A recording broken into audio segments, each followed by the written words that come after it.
Hello and welcome to Through the Bible with Les Feldick. An Oklahoma rancher and farmer, Les Feldick has been teaching homestyle Bible classes for 20 years in Iowa, Oklahoma, and Texas. Les Feldick's unique style of Bible teaching has made the books of the Bible come to life. When Les is teaching, it's so interesting that people say time just seems to fly by. And now, here is Les Feldick. Okay, good to have everybody still with us. You know, when we go all afternoon like this, I expect somebody to leave, but looks like we've got everybody. So turn with me to Isaiah chapter 24, and we'll start with verse 1. And again, for those of you joining us on television, we trust that you can take your Bible and follow these things with us. And if we leave you with a lot of questions, why, write to us or call us on our 800 number, and we'll try to clarify. Like I think I said last program, I don't claim to have any special revelations or anything like that, but we just like to teach the Word as I feel the Lord has opened it up to me, and in a way that hopefully many people can understand. I haven't mentioned for a few weeks now, remember that all of the previous programs dating from Genesis 1:1 on up through the present are available on videotape. We put 12 programs or 6 hours on one tape, and we can send them out for a donation of $25 to the ministry. So if you're interested, give us a call or drop us a note. All right, Isaiah 24. Now for a little quick review of our last lesson. You remember, we come out of the tribulation and Christ returns and the kingdom is now coming on the scene, and the earth, remember, will be lifted from the curse. It'll be as it was back in the Garden of Eden before sin entered. It's going to be glorious. It's going to be beautiful. All right, at his second coming, this escaping remnant of Jews who went out in unbelief, and remember now, this is a mixed group. They are not the 144,000. This is Matthew 24, beginning with Matthew 24, beginning with verse 15. And remember, it speaks of those who are on the housetop and those who have children. And so it's going to be old and young. It's going to be men and women, boys and girls. It's going to be a mixed group of Jews who will escape, where God will protect them for that last 3.5 years, so that when Christ returns in glory, and remember we saw in Matthew 24, they're going to see Him coming in power and great glory. And then in our closing moments, we took you back to Zechariah, where they're going to see the nail prints in His hands, they're going to see the wound in His side, and rather than by faith as we will, they will by sight believe and know that He is their King, their Messiah, their Savior. And so this group of Jews will come up into the kingdom as the nation of Israel, and by far the largest number of any one nation that will go into the kingdom. All right, now we've got the nation of Israel established. They're going to be, remember, ruled by the 12 apostles, ruling on 12 thrones. Now let's pick up the Gentiles. God hasn't forgotten about the Gentiles by any stretch of the imagination, even though the age of grace was primarily to Gentiles. Yet, even during the tribulation, God has still been preparing Gentiles to go into the kingdom in ordinary flesh and blood bodies. Because you have to remember, the kingdom is going to see a tremendous population explosion. So that by the end of that 1,000 years, when Satan will be released to test them once again, there will be probably as many people on the earth or more than there are right now. So now in Isaiah chapter 24, we're going to pick up these Gentiles. We're going to begin with verse 1, and again, it's a graphic description of the tribulation as we have been studying it now for the last several weeks. Behold, the Lord maketh the earth empty, maketh it waste, and turneth it upside down. Now, we've been talking about the cataclysmic things that are going to happen to this planet during those final 7 years of human history. And He scattereth abroad the inhabitants thereof. And it shall be as with the people, so with the priest, as with the servant, so with his master, as with the maid, so with her mistress, with the buyer, so with the seller, with the lender, so with the borrower, as with that taker of usury, so with the giver. In other words, everyone is going to come under this tremendous cataclysmic 7-year period of events. Verse 3, the land shall be utterly emptied and spoiled, for the Lord hath spoken this word. Verse 4, the earth mourneth and fadeth away under these judgments. The world languisheth and fadeth away. The haughty people of the earth do languish. Even their wealth is not going to protect them. The earth also is defiled under the inhabitants thereof, because they have transgressed the laws, that is, the laws of God, the basic morality that He laid down back there in the Ten Commandments, if that's the way it makes you more comfortable. Changed the ordinance, broken the everlasting covenant. In other words, they have been totally disobedient to everything that God has instructed. Verse 6, therefore hath the curse that began with Adam, therefore hath the curse devoured the earth. Because, see, it's because of sin that all of these things are going to come on the earth. And they that dwell therein are desolate. Therefore the inhabitants of the earth are burned. And yes, there could be tremendous amounts of nuclear energy released. In fact, it's in the news, just lately again, where the Soviets are, what shall I say, they're trying to stop a leak of nuclear weapons that are at the bottom of the ocean, and it could very easily contaminate and kill a lot of the fish around it. So everything that we're seeing happen and the technology that's bringing about is making the book of Revelation more believable every day. Well, anyway, the earth is burned, but I always have my classes underline those last 1, 2, 3, 4 words. In spite of everything that has been happening, terrible, cataclysmic events, yet there will be a few men left. You see that? Now, I always like to emphasize and help you remember that I don't care what kind of a catastrophe people go through, there are always some survivors. Always. I always like to remember when they dropped the bomb on Hiroshima. I remember reading of one lady in particular who was right under ground zero of one of those bombs, either the first one or the second one, I remember. And she survived. In spite of the heat flash and in spite of all the radioactivity and all that. You know why? She was working in a library. And all the books in that immediate explosion just literally buried her, and all that paper then became an insulation for the radioactive power and so forth. And she survived. Totally burned, of course, but she survived. When we had the earthquake in San Francisco a couple years ago, you remember when the freeway collapsed? They were working frantically, lifting all that heavy concrete, but what did they find? Survivors. And so it will be at the end of the tribulation.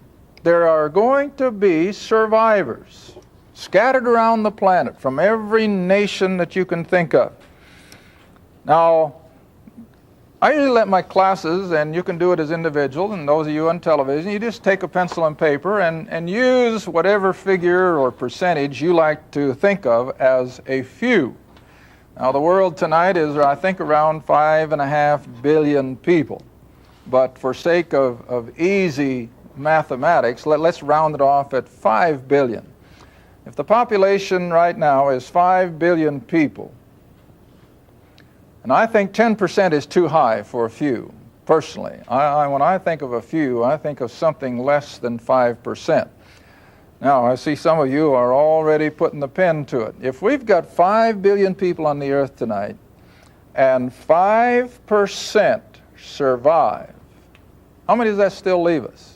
Come on, you mathematicians, help me. How many? 250,000. No, me more than that. 250 million, isn't it? Well, let's put it on the board. I like that guy on public television that teaches algebra. Have you ever watched him?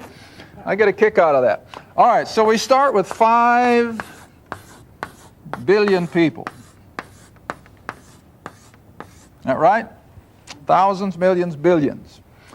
All right, now let's just set off 10%. That's 500 million. Let's cut it in half and go to 5%. That's 250 million. Right? Let's bring it down to 1%, and you still got 5 million. I hope I'm not miscalculating. I'll hear from it if I do. But anyway, just a small percentage will still be a lot of people. Now, don't lose sight of the fact that when we began the tribulation period, God immediately sealed 144,000 young Jews, right? See, they're not this remnant. This is a totally different group. What do those 144,000 Jews do? Well, they take the gospel of the kingdom, the same gospel that Jesus began back in Matthew when he said, the kingdom of heaven is at hand. These 144,000 Jews, with this event, of course, just 7 years down the road, they're going to be proclaiming to the world, the king and the kingdom is at hand. That's going to be their basic message. Now, of course, salvation will always be based on the cross. Don't misunderstand that. But their basic message will be, the king is coming to set up his kingdom. And they're going to go around the world with that. Not just the nation of Israel, but it's going to go to the whole world, every tribe and tongue and nation. Now, I feel that whether there'll be other Jews saved during the tribulation period other than this, I don't know. But I know that these 144,000 Jews will be ministering to the Gentile nations. Now, as Isaiah 24 then says, when the final bowl judgment has been culminated, you're going to have survivors in every nation under heaven. In Great Britain, Scotland, Germany, America, South America, the South Pacific nations, there's going to be survivors. Saved and lost both. You're going to have some who believe the message of the 144,000. You're going to have some who didn't believe it. All right, now we're going to pick them up. And you who are Bible students, you know where it's at. Matthew 25. Matthew 25. Now remember, no unbelievers can go into the kingdom, because Satan is going to be locked up, and we're going to start out with a generation of parents who are believers. There are not going to be any unbelievers going into the kingdom. Now in Matthew 25, we have the perfect description of how God's going to do it. Now always remember, we're dealing at a point in time now where the supernatural will almost become commonplace. And so you're going to have this great gathering of these survivors, and they're going to bring them to Jerusalem. All right, verse 31 of Matthew 25. Matthew 25, verse 31. When the Son of Man shall come in his glory. Now watch the language here. And this is Jesus speaking. And all the holy angels with him. Then, in other words, this is his second coming. Then shall he sit upon the throne of his glory. And we've established in previous lessons that that will be in Jerusalem. See? Verse 32. And before him shall be gathered all nations. Now, of course, the biggest percentage of the nations are gone. They've been killed. They've been devastated. But what have we got? We've got this small percentage of survivors who are representatives of their nation. In other words, America, where there are 250 million or more, and if 2.5% of them survive, again, what are we coming up with? Well, I don't want to figure that in my head. But anyway, you're still coming up with quite a few people that will be representatives of the United States of America. Saved and lost. Now you're going to have the same thing with all the nations of the world, because that's why the word is plural. All these survivors then will be supernaturally brought to Jerusalem and before the king. All right? Verse 32. Reading on. Before him shall be gathered all nations, and he, that is the king, shall separate them one from another, as a shepherd divides sheep from the goats. In other words, he is providentially going to sort the believers from the unbelievers. Now, the analogy here, remember, is sheep and goats, only for sake of illustration. Verse 33, so he sets the sheep on his right hand, the goats on the left. Then shall the, what's the next word? King. See, he's already on the throne. His kingdom is at its beginning now. It's on the earth, and he's getting ready to get the whole thing moving. And so then shall the king say unto them on his right hand, that would be the sheep in the analogy, come, you blessed of my Father, inherit the what? There it is. See how this word kingdom just keeps coming up? Inherit the kingdom prepared for you from the foundation of the world. Now that's nothing new to you, is it? What does Ephesians 1 tell us? When were we chosen? When were we in the mind of God? From before the foundation of the world, see?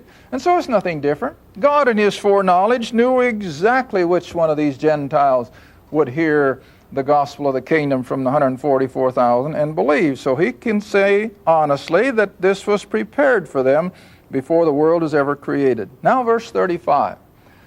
Now remember, this isn't what saved them. This is what distinguished them as believers. I was hungry, Jesus says, and you gave me food. I was thirsty, and you gave me drink. I was a stranger, you took me in. Let me add the verb. I was naked, and you clothed me.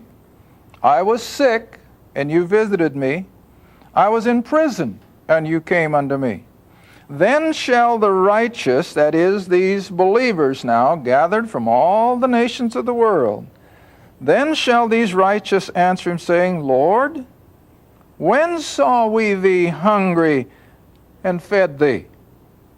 When did we see you thirsty and gave you something to drink? When did we see thee a stranger and took thee in, or naked and clothed thee? Or when did we see thee sick, and so on and so forth? Now verse 40, and the king shall answer and say unto them, verily I say unto you, inasmuch as you have done it unto one of the least of these my brethren. Now that's the secret here. Jesus is speaking, and in the flesh he was a Jew, so his brethren have to be Jews. So who is he referring to? 144,000. And it wasn't their good deeds that saved them. It never is good works that saves anybody. They were saved by their faith in this message, and as soon as they experienced salvation, what were they willing to do? Help these people who had brought it to them. And the best example I can give of that are the believers and the Christians in Europe during Hitler's terror against the Jew. And those believers were the ones who hid Jewish people and helped them escape the onslaughts of Hitler and so forth. Why? Because it's a Christian's nature to do things like this. And so here is where Jesus is showing that these 144,000 are going to suffer privation all through their ministry. Now let's stop a second. I hope we have time. Let's go all the way back to Revelation chapter 7 again. Revelation 7.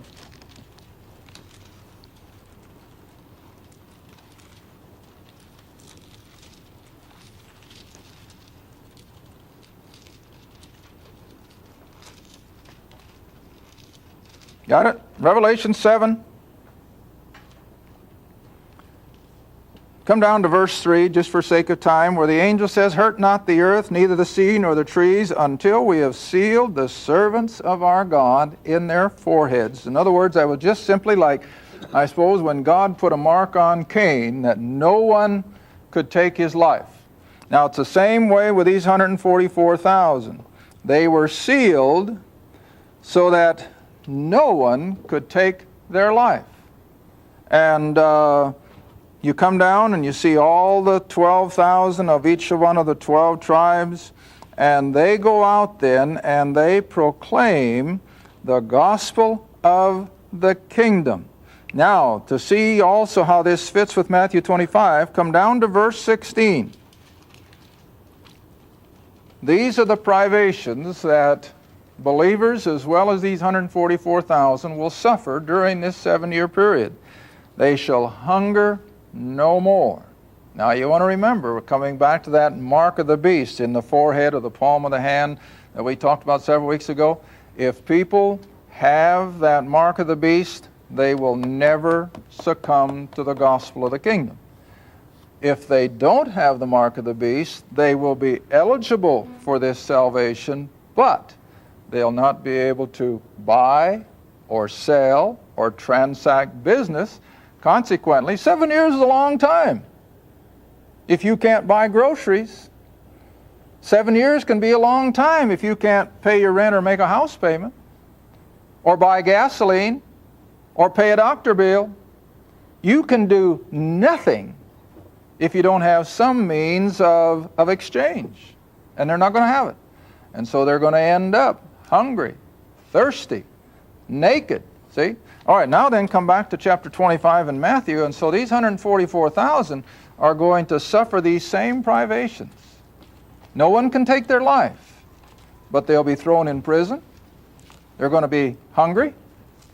And so the only sustenance they have is these believers now, realizing what a salvation these Jews have brought them, will sacrifice, no doubt, whatever little bit they have to help these 144,000. And now then, Jesus said, inasmuch as you did it unto them, you really did it to me. Now, this is the only setting that fits. You can't put this into anything else. It's just simply the response of these believers who have survived the awful, awful events of the tribulation. And Jesus now says, come on down to verse, let's see. I guess I got to go all the way down to, I'm not seeing it. Yeah, verse 46. I knew it had to be down there somewhere. Verse 46. Now to the unbelievers, to the goats, who expressed the same thing, but we didn't ever see you hungry. We never saw you in jail. And what's Jesus' answer? Well, since you didn't do it to these 144,000, it was as if you didn't do it to me. All right, now then you come all the way down to verse 45 and 46. Then shall he answer them, saying, verily I say unto you, inasmuch as you did it not to one of the least of these, that is the 144,000, it was as if you did it not to me. And then 46, here's where I pick up the one I was looking for. And these, that is the rejectors, shall go away into everlasting punishment, but the righteous, those who believed, go where? Into life eternal. And of course the kingdom, even though it's stipulated as 1,000 years, it's still the beginning of eternity. In fact, I had a gentleman call the other night and he said, now Les, he said, I've got some problems between what takes place in the kingdom and what's going to take place in eternity. And I said, well, you're not alone. There are a lot of great theologians who I have seen debate the issues in their books and so forth as to what's in the kingdom age and what's in eternity. And I can just sort of oversimplify that, I guess, by simply saying, always remember, at least as I see it, that all of the situation concerning the kingdom is just an introduction to the eternal. It'll be interrupted. There'll be a new heaven and a new earth, come on, see. But I think eternity is going to be based on pretty much the same set of circumstances that we have in the 1,000 years. And so when Jesus tells these people who are going into the kingdom that they're going into eternal life, indeed they are. That's really the beginning of eternity, even though it is still in that time frame of the 1,000 years. All right, now I got a couple more minutes left. Let's go back and look at a couple more attributes of the kingdom, and then it'll be time to quit. And for those of you here, we can go home. Isaiah chapter 11. Isaiah 11.